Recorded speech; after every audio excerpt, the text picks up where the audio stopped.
The rain fell in sheets that night, the kind that seemed to wash away all hope along with the grime of the city streets.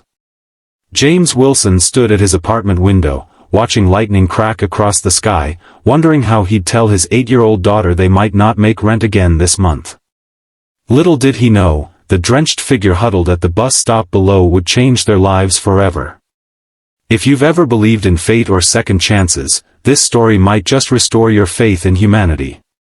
Stay with me until the end, I promise it'll be worth it. If this story touches your heart, please consider liking this video and subscribing to our channel for more incredible true stories that remind us of the unexpected ways lives can intertwine. James pulled his worn flannel robe tighter around his thin frame. At 42, he looked a decade older. Life had carved deep lines around his eyes and sprinkled premature gray throughout his dark hair. 6 years as a single father had aged him, but he never complained. Not when his wife died of cancer, leaving him alone with their 2-year-old daughter, Lily. Not when he lost his accounting job during company downsizing. Not even when he had to take 2 minimum wage positions just to keep a roof over their heads. "Daddy?" Lily's small voice came from behind him. She stood in her faded unicorn pajamas, clutching the stuffed rabbit her mother had given her. "I can't sleep with the thunder." James smiled, the kind of smile that hid pain behind love. "Come here, sweetheart." He lifted her onto his hip, though she was getting almost too big for that now. Together, they watched the storm rage. "Someone's down there," Lily pointed to the bus shelter across the street. "They look cold." James squinted through the rain-streaked glass. Sure enough, a figure sat hunched on the bench, head bowed against the elements.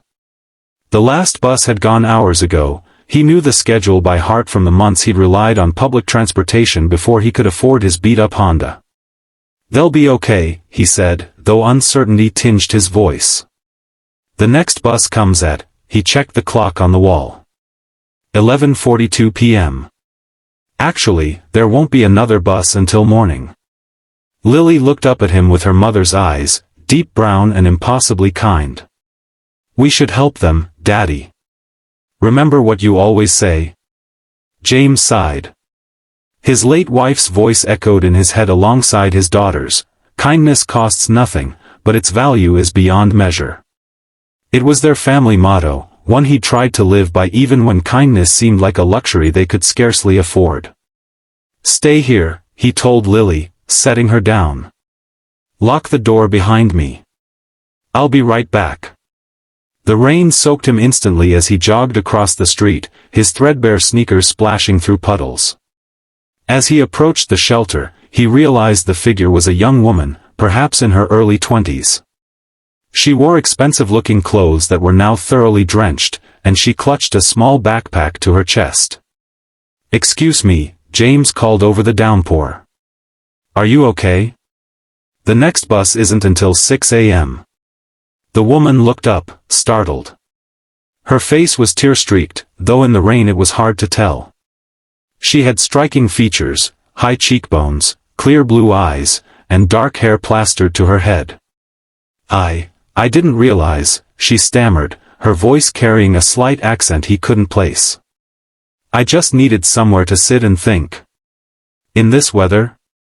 James frowned. Something wasn't right. Her clothes, despite being soaked, were clearly high-end. A small diamond stud glinted in her ear. Yet here she was, alone at a bus stop in one of the city's poorest neighborhoods, well after midnight. "I don't have anywhere else to go," she said simply. James hesitated. Every instinct told him to be cautious. He had Lily to think about. But the young woman looked genuinely distressed, and the storm was only worsening. "Look," he said finally, "I live just across the street with my daughter. Our place isn't much, but you can dry off and stay until morning if you need to. I can sleep on the couch." The woman studied him, wariness evident in her posture. "Why would you help a stranger?" James shrugged, rain dripping from his hair. "Because someone should. I'm James, by the way." After a moment's hesitation, she stood. Elise, she replied, though something in her tone suggested it might not be her real name. Back in the apartment, Lily was waiting anxiously by the door. Her eyes widened at the sight of their soaked visitor. "Lily, this is Elise. She's going to stay with us tonight because of the storm," James explained, grabbing their cleanest towels from the linen closet. "Hello," Lily said shyly, before adding with the directness only children possess, "Your shoes are very pretty, even though they're all wet." Elise looked down at her designer boots and smiled, the first genuine expression James had seen from her. "Thank you. I like your rabbit." James showed Elise to the bathroom, gave her some of his ex-wife's clothes that he'd never been able to part with, and prepared the couch for himself. Their apartment was small, just 2 bedrooms, a tiny kitchen, and a living area with furniture that had seen better days. The walls needed paint, and the carpet was worn thin in places, but it was clean and warm. "I'm sorry it's not much," James said as he set a mug of hot tea on the coffee table for her. Elise emerged from the bathroom in the borrowed clothes, her wet hair combed back. "It's perfect," she said quietly, looking around with an expression James couldn't quite read. "Thank you." After Lily was tucked back into bed, James and Elise sat in the living room, the storm still raging outside. An awkward silence stretched between them until James finally spoke. "So, do you want to talk about why you were really at that bus stop?" Elise stared into her tea. "Not particularly." "Fair enough," James nodded. "We all have our stories. But if you're in some kind of trouble—" "I'm not," she said quickly. "Not the kind you're thinking, anyway." She sighed, her shoulders slumping. "I just needed to disappear for a while." James didn't push. He understood the need to escape, even if just for a night. Instead, he told her about Lily, about teaching 3rd grade before budget cuts forced him into retail and night security work, about his dreams of going back to school someday. Elise listened intently, asking thoughtful questions. As the night wore on, she gradually revealed small details about herself. She loved art, spoke 3 languages, and had traveled extensively. But she carefully avoided mentioning family or why she was alone in the rain. By the time they both retired, Elise to James's room and James to the lumpy couch, something had shifted. A tentative trust had formed, born of shared humanity in the middle of a storm. Morning arrived with clear skies and sunlight streaming through the windows. James woke to the smell of coffee and the sound of laughter. Following the noise to the kitchen, he found Elise and Lily making pancakes together, flour dusting both their faces. "Daddy!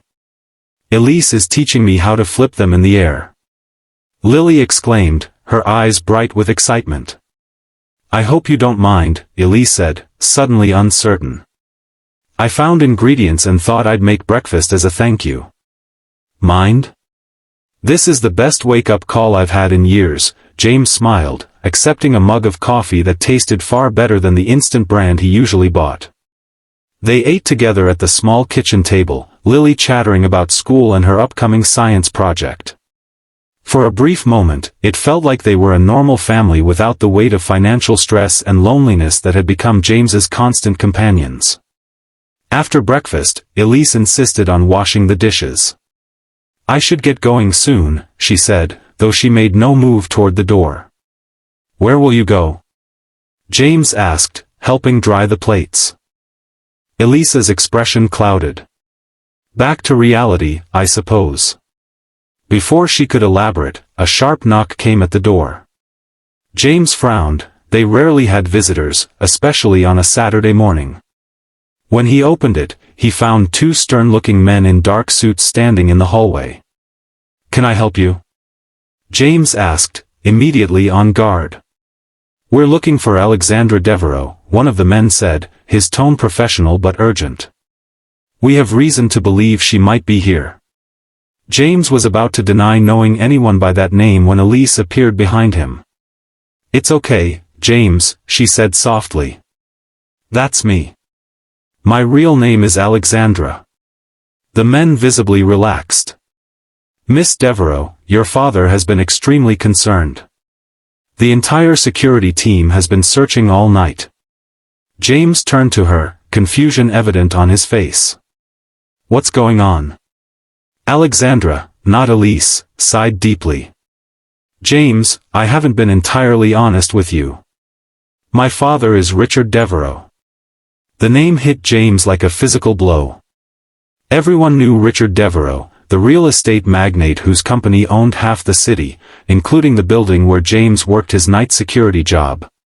His net worth was estimated in the billions. You're a Devereux, he managed, trying to reconcile the humble, kind woman who'd made pancakes with his daughter with the heiress to one of the country's largest fortunes. I am, she confirmed, a hint of defiance in her voice. And I ran away last night because I was tired of living in a bubble where everyone wants something from me. I just needed one night of being nobody special. The security men waited patiently by the door while Alexandra gathered her things. Lily, sensing the tension, hugged her stuffed rabbit tightly. Are you leaving, Elise? She asked in a small voice. Alexandra knelt down to Lily's level. I am, sweetheart. But thank you for sharing your home with me. It meant more than you know. As she stood to leave, she pressed something into James's hand, a business card with her personal number scrawled on the back. Thank you for your kindness, she said simply. It cost you nothing, but to me, it was everything. And then she was gone, whisked away in a black luxury car that seemed jarringly out of place in their neighborhood. James stood at the window with Lily, watching as the vehicle disappeared around the corner, taking with it the strange connection that had formed in the span of a single stormy night. Will we ever see her again, Daddy? Lily asked. James looked down at the card in his hand. I don't know, sweetheart. Life returned to its normal rhythm. James continued working his 2 jobs, Lily went to school, and the struggle to make ends meet remained constant. The night with Alexandra began to feel like a dream, something too fantastical to have actually happened.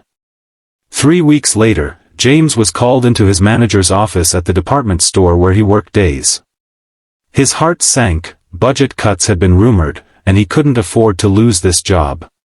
Wilson, his manager began, unusually solemn, I received a call from corporate today.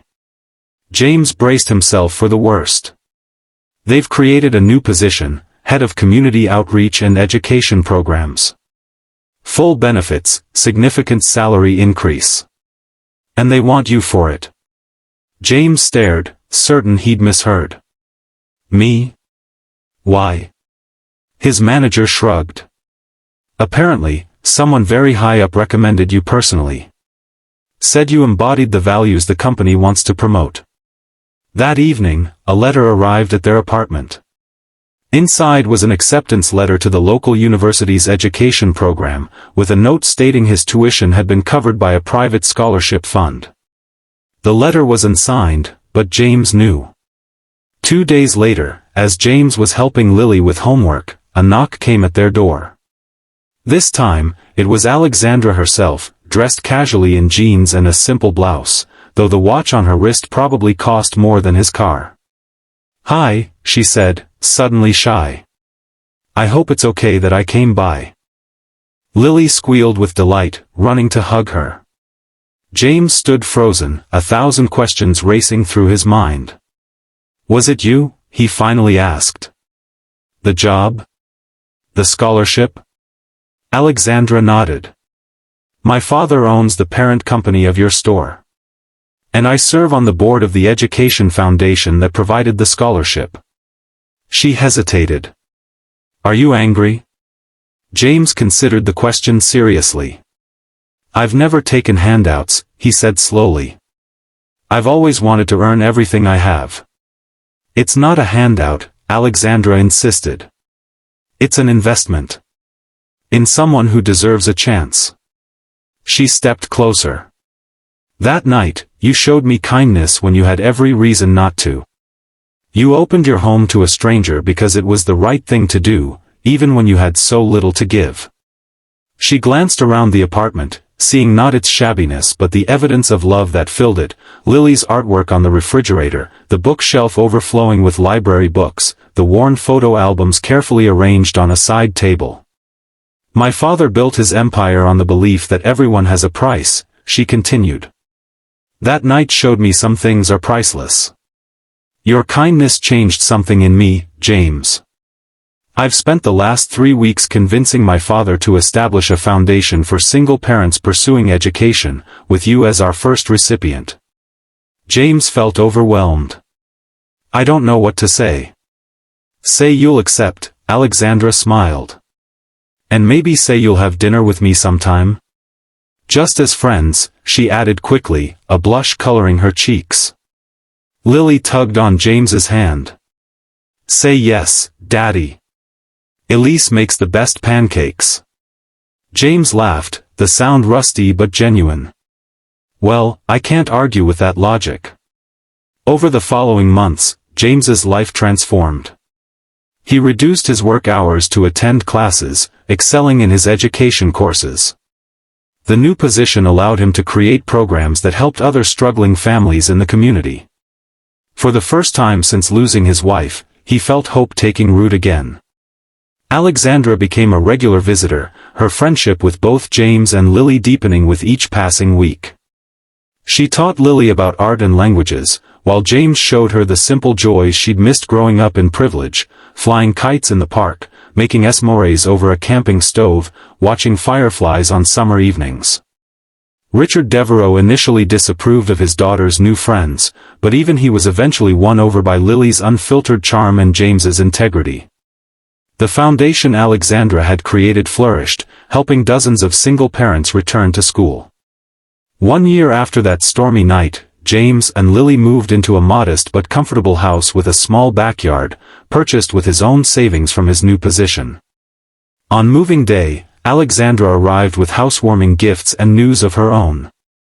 I'm starting my own art therapy center for children, she announced proudly. No more working for my father's company. This is all mine. That's wonderful, James said, genuinely happy for her.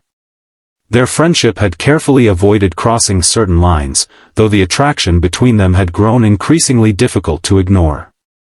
As they sat on the porch that evening, watching Lily chase fireflies in the yard, Alexandra turned to him. Do you ever think about how different our lives would be if it hadn't rained that night? She asked. If you hadn't looked out your window at exactly the right moment? James considered this. I believe some people come into our lives for a reason. Maybe it wasn't chance at all. My father would call that sentimental nonsense, Alexandra smiled. And what would you call it? She looked at him, the last light of day illuminating her face. I'd call it the best kind of fortune. The kind money can't buy. James reached for her hand, and she intertwined her fingers with his. They sat in comfortable silence, watching Lily dance in the gathering dusk, the future stretching before them like an unwritten story, one where kindness had indeed proven to be the most valuable currency of all. 2 years later, on the anniversary of that stormy night, James proposed in the rain at the same bus stop where they'd first met. Alexandra said yes before he could even finish asking. Lily, now 11, had helped plan the whole thing, right down to the umbrella decorated with fairy lights. Their wedding was small and intimate, held in the community garden that James had helped establish through his outreach program. Richard Devereaux walked his daughter down the aisle, having finally recognized that his daughter's happiness was worth more than any business merger or social connection. In his vows, James spoke words that resonated with everyone present. You came to my door as a stranger seeking shelter from a storm, but you became the shelter I didn't know I needed. You taught me that sometimes, the greatest gifts arrive in unexpected packages, and that opening your heart, even when you're afraid, can lead to the most extraordinary journey.